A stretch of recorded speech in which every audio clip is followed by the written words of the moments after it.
কথা বলার সাহস পাইনি। শুধুমাত্র আজকে লেট করার জন্য যে গালিগালাজগুলো আমি শুনেছি সেগুলো বলে বুঝাতে পারবো না। তারপর কি বললাম জানো, অফিস ছুটি হওয়ার পর আমি যখন বাসায় ফিরবো, বাসে করে বাসায় আসার সময় এই জ্যাম ঠেলাঠেলি করে বাসায় আসতে আসতে আমার অর্ধেক এনার্জি শেষ, আমার আর কিচ্ছু ভালো লাগে না। যদি এতই প্রবলেম হয় তাহলে আমরা একটা গাড়ি নিয়ে নেই। কি গাড়ি নিয়ে নিব? তোমার কি মাথা ঠিক আছে? আমার যে অবস্থা এখন, এই অবস্থায় যদি আমি একটা গাড়ি নিতে যাই কতগুলো টাকা লাগবে? আমার কাছে কি টাকা আছে? আমি টাকা কোথায় পাবো? আরে আমরা লোন নিয়ে নিব। শোনো, লোন নিতে হলে ডাউন পেমেন্ট করতে হয়। আমার কাছে তো এখন কোনো টাকাই নেই। আমি যে ডাউন পেমেন্ট করে গাড়িটা নিব সে টাকা কোথায় পাবো? তোমার কাছে কি কোনো সেভিংস আছে যেটা দিয়ে তুমি আমাকে গাড়িটা নিয়ে দিবে? হ্যাঁ, এতটুকু সেভিংস তো আমার কাছে আছে, আমি দিয়ে দিব। হোয়াট? মানে আমি কিছু বুঝতে পারছি না। তোমার কাছে টাকা আছে, তাও আবার এতগুলো টাকা? আচ্ছা, তুমি এতগুলো টাকা কোথায় পেলে? তুমি তো জবও করো না। আমি জব করি না তাতে কি হয়েছে? আমি কিন্তু সঞ্চয় করতে জানি। তোমার কি মনে আছে প্রতি মাসে আমি তোমার থেকে 2000 করে টাকা নিই? কেন জানবো না? আমার সঠিকভাবে মনে আছে।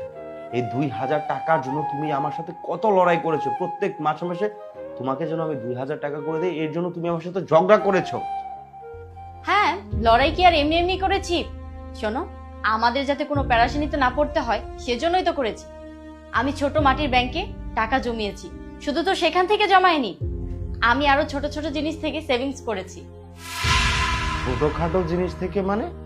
মানে হলো, যেমন আমি বাজার করতে যাই, আমি তো 2-3 মাসের বাজার একসাথে করি, তুমি তো আমাকে সেই টাকাটা দিয়ে দাও।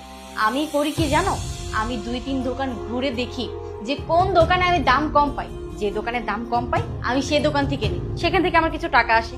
যেমন ধরো তোমার কিছু কিনতে হবে, তোমার জিনিস কিনতে গেলেও আমি 4-5 দোকান ঘুরি, যেখানে আমি কমে পাই সেখান থেকে নিই, সেখান থেকে আমার কিছু টাকা আসে।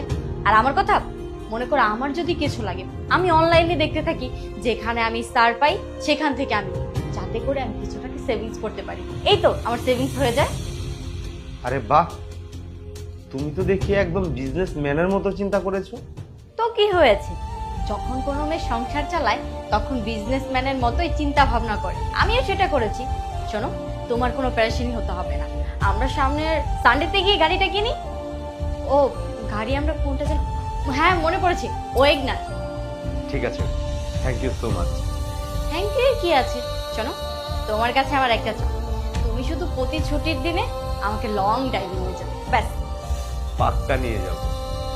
ঠিক আছে, তুমি ফ্রেশ হয়ে নাও, আমি তোমার জন্য নাস্তা দিচ্ছি। ঠিক আছে।